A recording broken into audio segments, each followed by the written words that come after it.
अब सबसे पहले जो हमारा चैप्टर है मोशन, या जिसको हम गति बोल रहे हैं, तो गति या मोशन होती क्या है, हमको पहले इस चीज़ की अंडरस्टैंडिंग होनी चाहिए। भाई कंपटीशन का मतलब यही होता है कि हम बहुत अच्छे से चीज़ों की हमें फीलिंग आनी चाहिए। ये हमारा वो एग्ज़ाम नहीं है जहाँ पर हम लोग रट कर के याद करके जो है नंबर पा लेते हैं और अपना अच्छा मार्क ले आते हैं एग्ज़ाम में। अब वो चीज़ नहीं रह गई, हमको यहाँ पे चीज़ों को समझना होता है, उनका फीलिंग अपने लाइफ में उनको यूज करना होता है। इस तरीके से हमको स्टडी करनी होती है। तो मोशन क्या है, अगर कोई ऑब्जेक्ट है और वो, देखिए एग्जाम में क्वेश्चन ऐसे ही आपके जो है बन जाते हैं, आपको कितनी डीपली नॉलेज है चीज़ों की, भले ही सुनने में लग रहा हो कि गति छोटी चीज़ है, लेकिन आप उसकी डेफिनीशन कैसे कैसे, क्या क्या उसका सेंस होता है, क्या क्या उसका मीनिंग होता है, तो वहाँ से आपके एग्जाम में क्वेश्चन बन जाते हैं। तो मैं पहले आपको मोशन समझा रहा हूँ। अगर कोई ऑब्जेक्ट समय के साथ साथ अपनी पोजीशन को बदल रही है तो हम कहेंगे वो गति में है।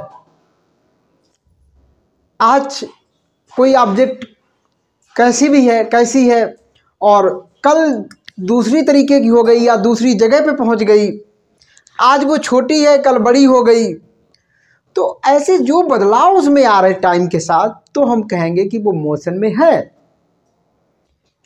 गति की जो हमारी डेफिनेशन है उसको हम ऐसे भी दे पाते हैं कि अगर कोई ऑब्जेक्ट की सराउंडिंग समय के साथ साथ बदल रही है, सराउंडिंग मतलब उसका जो आसपास का वातावरण है वो टाइम के साथ साथ बदल रहा है, तो भी हम कहेंगे कि वो जो वस्तु है हमारी कैसी है, मोशन में है। तो ऐसे कोई सा भी हमारा एक जो एग्जामिनर है वो कैसे भी क्वेश्चन पूछ सकता है, ठीक है। तो हमको हर तरीके से गति की समझ होनी चाहिए। तो आई होप आप समझ गए होंगे। अगर लिखना भी चाहें तो हम बोल रहे हैं कि गति क्या है, अगर कोई वस्तु अपनी समय के साथ अपनी अवस्था यानी पोजीशन को लगातार बदल रही है तो हम कहेंगे कि वो वस्तु हमारी गति में है। या किसी वस्तु की सराउंडिंग, या हम कहेंगे उसका आसपास की जो चीज़ें हैं, वातावरण कह लें कि किसी वस्तु का जो सराउंडिंग है या वातावरण है वो समय के साथ बदल रहा है, तो हम कहेंगे कि वो वस्तु जो है गति में है। जैसे आज कोई ऑब्जेक्ट हमारी यहाँ पे है जी, तो इसके पास मान लो कि एक कमरा है, इधर यहाँ पर एक कोई पर्सन खड़ा हुआ है। हम 1 घंटे बाद आए तो ये ऑब्जेक्ट यहाँ पे पड़ी थी और यहाँ पर ना कोई आदमी है ना कोई कमरा है। तो जब अब इसकी क्या है, सराउंडिंग बदल गई। उस पहले इसके इधर कमरा था, इधर एक मैन खड़ा था, अब यहाँ पे कोई नहीं है, यानी कि सराउंडिंग चेंज हो गई। तो हम कहेंगे कि ये जो हमारी वस्तु है ये कैसी है, गति में है, क्योंकि इसकी सराउंडिंग बदल गई है। या हम ये कहेंगे कि समय के साथ इसकी स्थिति बदल गई है, पोजीशन अवस्था इसकी बदल गई है, ठीक है। तो गति आप समझ गए हैं। अब गति भी हमारी एक समान गति होती है जिसको हम यूनिफॉर्म मोशन बोलते हैं, दूसरी हमारी असमान गति होती है, नॉन यूनिफॉर्म मोशन होती है। तो हम उनको भी थोड़ा समझ लेते हैं। थोड़ा सा अगर हम यहाँ पे लिखूं तो यहाँ पे लिख सकते हैं हम लोग। तो मैंने यहाँ पर आपके लिए डेफिनेशन लिख भी दी है, आप चाहें तो इसका स्क्रीनशॉट ले सकते हैं। यदि कोई वस्तु समय के साथ अपनी अवस्था परिवर्तन कर रही है, अवस्था बदल रही है, तो वह वस्तु गति में कही जाती है। या फिर हमने लिखा है यदि किसी वस्तु के आसपास का वातावरण या सराउंडिंग समय के साथ बदल रहा है तो वह वस्तु गति में कही जाती है। इंग्लिश में हमने लिखा if any object change its position with time, या और हमने लिखा है और with respect to surrounding is called in motion, तो वो मोशन में कही जाएगी। अगर वो समय के साथ पोजीशन बदल रही है या अपनी सराउंडिंग के रिस्पेक्ट में अपनी पोजीशन को बदल रही है, तो वो जो हमारी ऑब्जेक्ट है वो गति में कही जाएगी। ऑब्जेक्ट हमने एग्जाम्पल में लिखा है रोड पर चलती हुई कार, ड्राइविंग कार। हमारी गाड़ियाँ जो रोड पे चल रही हैं वो सभी गति में है, चाहे कोई भी चीज़ कार हो चाहे हमारी और कोई व्हीकल हो, ठीक है। उसके बाद हम हवा में उड़ता हुआ पक्षी, कोई पक्षी हमारा ऊपर उड़ रहा है तो वो भी हमारा गति में है। हमारी पंखा अगर चल रहा है, मूव कर रहा है, तो वो भी हमारी क्या है, पंखा भी कैसा है, गति में। तो आई होप आप गति समझ गए हैं।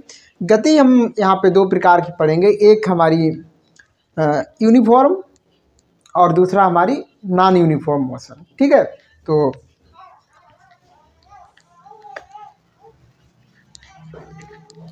सबसे पहले हम लोग एक समान गति,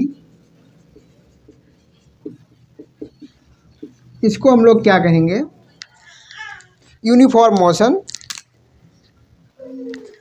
दो तरीके की गति की बात हम यहाँ पे कर रहे हैं, एक समान गति और दूसरी हमारी असमान गति। समान गति जिसको हम यूनिफॉर्म मोशन कह रहे हैं वो क्या होती है, अगर कोई ऑब्जेक्ट एक समान समय में समान डिस्टेंस या दूरी तय करती है, कवर करती है, तो ऐसी वस्तु की गति को हम एक समान गति कहेंगे। हमने क्या कहा कि अगर कोई वस्तु एक समान समय में, एक समान समय अंतराल में, टाइम पीरियड में एक समान गति को तय करती है, कवर करती है, तो उस वस्तु की जो गति होगी वो हमारी एक समान या फिर यूनिफॉर्म मोशन होगी। जैसे कि अगर कोई ऑब्जेक्ट हमारी गति कर रही है तो वो अगर पहले 10 मिनट में जितना दूरी तय करती है तो वो अगले 10 मिनट में उतनी दूरी तय करे, फिर अगले 10 मिनट में उतनी दूरी तय करे, और अगले हमारे नेक्स्ट जो 10 मिनट होंगे उसमें भी उतनी ही डिस्टेंस को अगर कवर करती जा रही है, तो हम कहेंगे वो जो मोशन है वो उस ऑब्जेक्ट की जो मोशन है वो हमारी यूनिफॉर्म मोशन है या एक समान गति है। और एक समान गति को हम लोग जो है ग्राफ में ऐसे दिखाएंगे। तो हमने यहाँ पे लिखा है, यदि कोई वस्तु एक समान समय में समान दूरी तय करती है तो उस वस्तु की गति एक समान गति कही जाती है। If any object covers equal distance in equal time then equal time then motion is called then, ठीक है, if any object covers equal distance in equal time then the motion, यहाँ पे देन वर्ड और या कामा लगा सकते हो, the motion is called uniform. ठीक, अगर इक्वल समय में इक्वल डिस्टेंस कवर कर रही है तो उसकी मोशन कैसी होगी, यूनिफॉर्म होगी। और इसको हम लोग कैसे यहाँ पे ग्राफ में दिखाएंगे, ये जो हमारी एक्सिस है हमने यहाँ पे टाइम को लिखा है, इधर हमने डिस्टेंस को शो किया है। तो मान लो कि कोई हमारी जो ऑब्जेक्ट है वो, मान लो कि यहाँ पर 1 घंटा हो गया या 1 बजे समझ लो कि यहाँ पर इसने डिस्टेंस जो कवर की थी वो 1 किलोमीटर की थी। ठीक है, फिर घंटे मान लो, दूसरे घंटा में ये जो है इसने डिस्टेंस जो है फिर यहाँ पर पहुँच गई 2 किलोमीटर पे। ठीक, ऐसे तीसरे किलोमीटर में इसने और डिस्टेंस उतनी कवर कर ली। यहाँ पे 1 ना लेके आप 2 ले लो, यहाँ पे 2 किलोमीटर कवर की, फिर यहाँ पर 4 हो गया, यानी 2 और बढ़ गई तो कितना हो गया, 4 हो गया, फिर 6 हो गया। ठीक है, ऐसे अगला जब हमारा चौथा घंटा आया, 1 2 3, हाँ चौथा जब हमारा आवर आया तो इसने जो है डिस्टेंस यहाँ पर 8, यानी हर घंटे में 2-2 किलोमीटर आगे जा रही है। तो अगर हम लोग इसके लिए ग्राफ ड्रॉ करें, देखिए डिस्टेंस कितनी, यहाँ पे पॉइंट रखेंगे, पहले घंटे में डिस्टेंस ये पॉइंट रख दिया, दूसरे घंटे में डिस्टेंस हमारी ये यहाँ पर इसके सीध में आ जाइएगा 2 के, और तीसरे घंटे में जो हमारी डिस्टेंस है इसके सीध में आ जाइए ये, और चौथे घंटे में हमारे हम इसके सीध में आ जाएंगे ऐसे। अब इसको अगर हम लोग ऐसे ड्रॉ कर दें तो जब यूनिफॉर्म मोशन होगी तो जो हम ग्राफ ड्रॉ करेंगे उसमें हमको स्ट्रेट लाइन मिलती है। क्या मिलेगी, बिल्कुल स्ट्रेट लाइन, इसको हम सीधी रेखा बोलेंगे, सीधी रेखा। तो ये हमारी यूनिफॉर्म मोशन को शो करेगा जी ग्राफ। कभी कभी हमारा एग्जामिनर हमसे ग्राफ पूछ लेगा तो इस तरीके का उसमें वो कह देगा कि इनमें से कौन सा ग्राफ ऐसा है जो हमारे एक समान गति को प्रदर्शित करता है, तो इस तरीके से आप पहचान पाएंगे। दूसरा हमारा जो असमान गति है, नॉन यूनिफॉर्म मोशन है, हम लोग उसकी बात कर रहे हैं। यहाँ तक आप इसका स्क्रीनशॉट ले सकते हैं। चलिए, तो हमने यहाँ पे नॉन यूनिफॉर्म मोशन के बारे में लिखा है। यदि कोई वस्तु अलग अलग समय में, समय या समय अंतराल भी लिख सकते हैं, यहाँ पर समय अंतराल में अलग अलग दूरी तय कर रही है तो उस वस्तु की गति असमान गति कही जाती है। If any object covers different distance in different time interval then the motion of that object is called non uniform. अगर कोई हमारी ऑब्जेक्ट है वो डिफरेंट समय अंतराल में, टाइम इंटरवल का मतलब है समय अंतराल में अलग अलग दूरी तय करती है, तो उसकी गति है नॉन यूनिफॉर्म कही जाएगी। ठीक है। अब नॉन यूनिफॉर्म को हम ग्राफ में कैसे शो करेंगे, तो हमने एक्स एक्सिस पे टाइम को लिया है और ये वाई एक्सिस है, वहाँ पे हमने दूरी यानी डिस्टेंस को लिया है। अब मान लो यहाँ पर टाइम जो हमारा है घंटों में है, आवर्स में है, दूरी हमारी हमने मान ली किलोमीटर में है। तो 1 घंटे में इसने डिस्टेंस मान लो कवर कर ली 1 किलोमीटर, तो हमने यहाँ पे पॉइंट रख दिया। जब दूसरा घंटा यहाँ से चालू हुआ तब इसने डिस्टेंस कवर कर ली मानो, अब ये कहाँ पे पहुँच गई है, 1 2 3 किलोमीटर, यानी कि अब अगले घंटे में इसने 2 किलोमीटर की डिस्टेंस कवर की। ठीक, 1 किलोमीटर की डिस्टेंस कवर कर पाई। यहाँ से चलेंगे हम लोग इसके सीध में एक, तो ये पॉइंट रखेंगे हम लोग।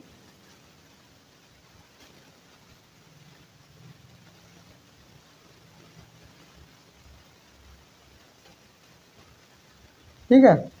फिर अगले घंटे में इसने डिस्टेंस कवर की, ये वाला होगा, मान लो कीजिए यहाँ पे आ गई, यहाँ कहीं आ गया। और भी ग्राफ ऊपर कर सकते हैं। तो ये जो हमारा जो ग्राफ बनेगा वो हमारा कुछ ऐसे बन जाएगा।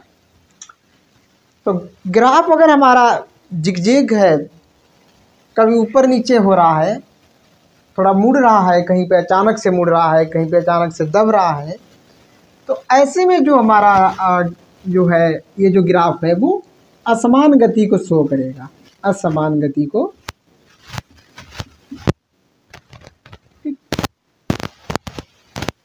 और जो हमारा यूनिफॉर्म होगा वो बिल्कुल स्ट्रेट लाइन होगी, सीधी लाइन। ठीक है। तो अब हम लोग बात करेंगे स्पीड यानी चाल की।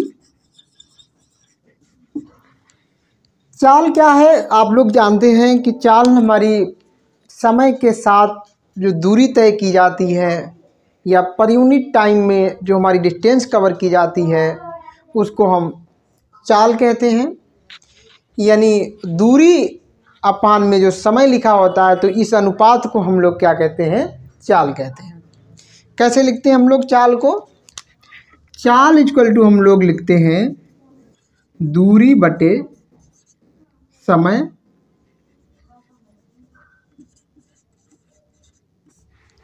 या फिर इसको हम स्पीड कहते हैं, तो डिस्टेंस अपान टाइम लिखते हैं, टाइम। पर यूनिट टाइम में कवर की गई डिस्टेंस को हम लोग चाल कहते हैं, या दूरी बटे समय के हम अनुपात को चाल कहते हैं। डिस्टेंस अपॉन टाइम का जो रेशियो है उसको हम स्पीड कहते हैं। ठीक है। तो हमारा क्या है, प्रति एकांक समय में चली गई दूरी को चाल कहते हैं। या आप क्या लिख सकते हो, दूरी और समय के अनुपात को चाल कहते हैं।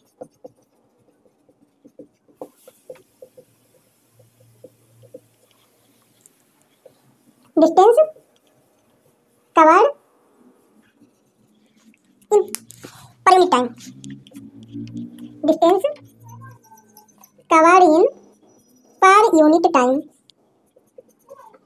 Is called speed.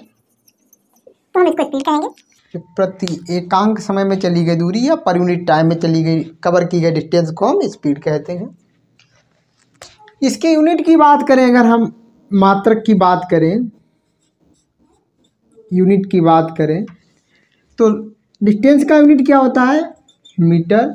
समय का यूनिट सेकेंड, तो मीटर पर सेकेंड या मीटर सेकेंड की पावर -1। और दूरी हमारी क्या है, डिस्टेंस हमारी एक स्केलर क्वांटिटी है। कैसी है डिस्टेंस, स्केलर क्वांटिटी। डिस्टेंस या दूरी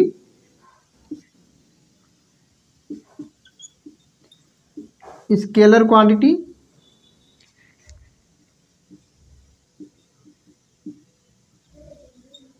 या फिर हमारी अदिश राशि। ठीक, तो यहाँ तक आप स्क्रीनशॉट ले सकते हैं। फिर हम लोग अपने आगे की बात करते हैं। इसके बाद हम लोग बात करने वाले हैं वेग की यानी वेलोसिटी की। और वेलोसिटी की बात करने से पहले हमको डिस्टेंस और हमारा डिस्प्लेसमेंट में हमको डिफरेंस या हम कहें अंतर आना चाहिए। अगर वो हमको डिफरेंस नहीं आता डिस्टेंस और डिस्प्लेसमेंट में, तो फिर हम लोग वेग को या हम वेलोसिटी को बहुत अच्छे से नहीं समझ सकते हैं।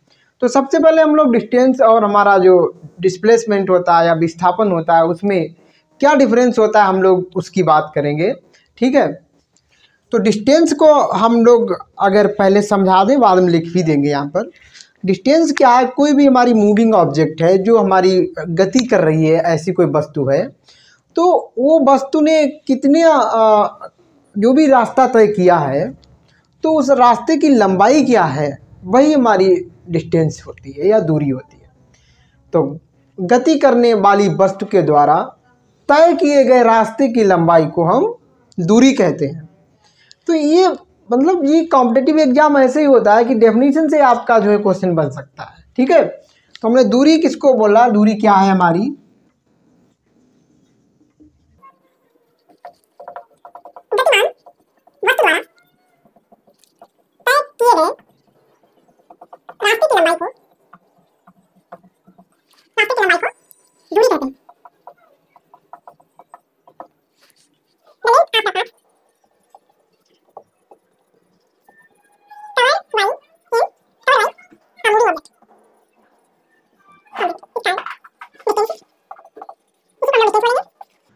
और ये दूरी है वो कैसी है? एक अदिश राशि है।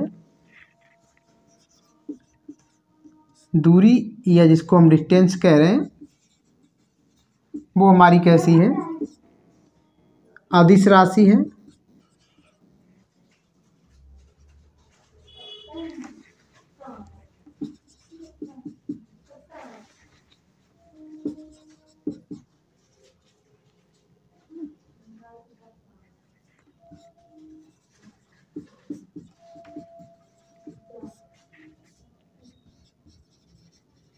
स्केलर है। ठीक है, और दूरी का मात्रक यूनिट हमारा क्या होता है वो आप जानते ही हो, मीटर।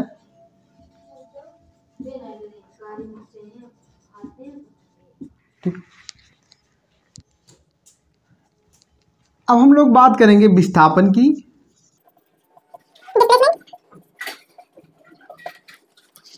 डिस्प्लेसमेंट क्या होता है पहले मैं लिख दूं। ठीक है, हमने यहाँ पे डिस्प्लेसमेंट के बारे में लिखा है, किसी वस्तु की अंतिम और प्रारंभिक स्थितियों के बीच की न्यूनतम दूरी विस्थापन कहलाती है। The minimum distance between final position and initial position of an object is called displacement. और डिस्प्लेसमेंट हमारी कैसी है? सदिश राशि है। तो कोई भी हमारी मूविंग ऑब्जेक्ट है, तो शुरू में वो कहाँ पे थी और लास्ट में कहाँ पर पहुँच गई है। जब हम बात करें उस समय, जैसे कि हमने कोई हमारी ऑब्जेक्ट चली होगी, फिर हमने किसी समय देखा कि इसका डिस्प्लेसमेंट क्या है, तो उसी समय पे हम देखेंगे कि वो शुरू में कहाँ पे थी और अब कहाँ पे है। तो वो अब कहाँ पे है वो हमारी फाइनल पोजीशन हो गई, और स्टार्टिंग में कहाँ थी वो हमारी इनिशियल पोजीशन हो गई। तो शुरू वाली पोजीशन और लास्ट वाली पोजीशन के बीच में कम से कम कितनी डिस्टेंस है, वही हमारा क्या है? डिस्प्लेसमेंट है। और डिस्प्लेसमेंट हमारा कैसा होता है? एक हमारा वेक्टर क्वांटिटी या सदिश राशि होती है। और डिस्टेंस और डिस्प्लेसमेंट में यही एक डिफरेंस हो गया कि हमारी डिस्टेंस स्केलर यानी अदिश राशि है और हमारा जो विस्थापन है वो सदिश राशि है। इसको हम एक डायग्राम के हिसाब से, डायग्राम की हेल्प से समझते हैं। हम लोगों ने और भी कई बार समझा होगा कि अगर हमारी कोई ऑब्जेक्ट यहाँ पे है शुरू में और वो हमारी यहाँ पे पहुँच गई इस पॉइंट पर, तो ये हमारा इनिशियल पॉइंट हो गया और ये इनिशियल पॉइंट या इनिशियल पोजीशन, और ये हमारी फाइनल पोजीशन हो जाएगी।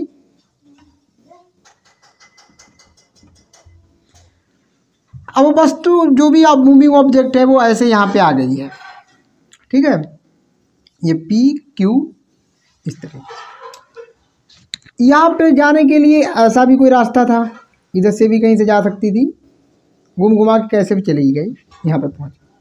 ये रास्ता पॉइंट ए से जा रहा था, ये रास्ता पॉइंट कोई बी होगा वहाँ से जा रहा था। तो अब जी यहाँ से यहाँ तक गई ऐसे, तो ये हमारी डिस्टेंस हो गई। इधर से इधर को गई, ये भी हमारी क्या है, डिस्टेंस हो गई। ये जो रास्ता है ना, इस रास्ते को अगर नाप लो तो क्या निकल के आएगी, डिस्टेंस निकल के आएगी। और अगर ये पी से क्यू का हम ये वाला रास्ता नाप लें, क्योंकि ये शुरुआती पोजीशन है और ये हमारी आखिरी की पोजीशन है, तो ये जो रास्ता निकल के आ रहा पी क्यू, यही क्या है, हमारा विस्थापन है। पी क्यू क्या है, डिस्प्लेसमेंट है, या फिर हमारा डिस्प्लेसमेंट, या फिर हम विस्थापन कहेंगे, या फिर हम विस्थापन कहेंगे। ठीक। और अगर फिर से हमारी ऑब्जेक्ट यहाँ से फिर यहाँ पे आ गई, तो जो डिस्टेंस हमारी होगी यहाँ से यहाँ तक, ये पूरा जो रास्ता कवर किया है, ये पूरी डिस्टेंस हो जाएगी। जबकि पी से चली और फिर पी पर आ गई, तो ऐसी कंडीशन में जो डिस्प्लेसमेंट है वो 0 हो जाएगा। आप इस बात का ध्यान रखें। अगर कोई हमारा स्टूडेंट है, वो स्कूल से जाता है, घर से जाता है स्कूल, और स्कूल से फिर घर पे आता है, तो उसका विस्थापन हो जाता है 0। डिस्टेंस की बात करें तो मानो कि उसका स्कूल जो है घर से 2 किलोमीटर दूरी पर है, तो घर से गया स्कूल, स्कूल से घर पे आया, तो उसकी दूरी हो जाएगी 4 किलोमीटर, जबकि उसका जो विस्थापन है या डिस्प्लेसमेंट है वो हो जाएगा 0। तो आई होप आप डिस्टेंस और हमारा डिस्प्लेसमेंट को समझ पाए होंगे। अब हम लोग बात करेंगे इसके आगे वेग की, कि हमारा वेग क्या होता है या वेलोसिटी क्या होती है। तो वेलोसिटी क्या होती है, जैसे अभी हमने स्पीड समझा, डिस्टेंस अपॉन टाइम होता है। हम उस फार्मूले को अभी थोड़ा और मॉडिफाई करेंगे, उस फार्मूले को और उसका चेंज करके देखेंगे। ठीक है, किस तरीके से हमारे न्यूमेरिकल बनते हैं वो भी देखेंगे अभी। तो अब हम लोग वेलोसिटी की अगर बात करें तो वेलोसिटी क्या होती है। वेलोसिटी हमारा जो है विस्थापन और समय का अनुपात होता है। जैसे वहाँ पे दूरी बटे समय था, यहाँ पे विस्थापन बटे समय हो जाएगा, या डिस्प्लेसमेंट अपॉन टाइम हो जाएगा, वहाँ पे डिस्टेंस अपॉन टाइम था। तो डिस्प्लेसमेंट अपॉन टाइम ये हमारा वेलोसिटी का फार्मूला या वेग का फार्मूला हो गया। और जो वेग है या हमारी वेलोसिटी है वो हमारी एक वेक्टर क्वांटिटी है। वेक्टर क्वांटिटी इसलिए भी है कि यहाँ पर हमेशा डायरेक्शन फिक्स रहती है। जो हमारा डिस्प्लेसमेंट है वो फाइनल से इनिशियल पॉइंट की ओर इसकी डायरेक्शन रहती है। तो ये हमारा क्या है, वेग जो है ये एक सदिश राशि है, ये ध्यान रखेंगे। दूसरा हम लोग क्या ध्यान रखेंगे कि अगर किसी ने कह दिया कि उस फला कोई इंसान है, उसकी जो हमारी कार है वो इतने स्पीड से नॉर्थ डायरेक्शन में जा रही है, तो उसने भले ही स्पीड शब्द जोड़ा है, चाल शब्द जोड़ा हो, लेकिन हमने डायरेक्शन को बता दिया उसके साथ में, तो वो जो उसकी स्पीड है अब वो स्पीड ना कही जाएगी, उसके वेग कहा जाएगा। ठीक है। तो वेग अगर हम जो हमारी चाल है उसके साथ में हम दिशा की भी बात कर दें तो वही हमारा वेग बन जाता है। ठीक। तो इतना आप समझ गए होंगे। फार्मूला हम लोग लिख रहे हैं यहाँ पर, पहले इसका स्क्रीनशॉट ले सकते हैं।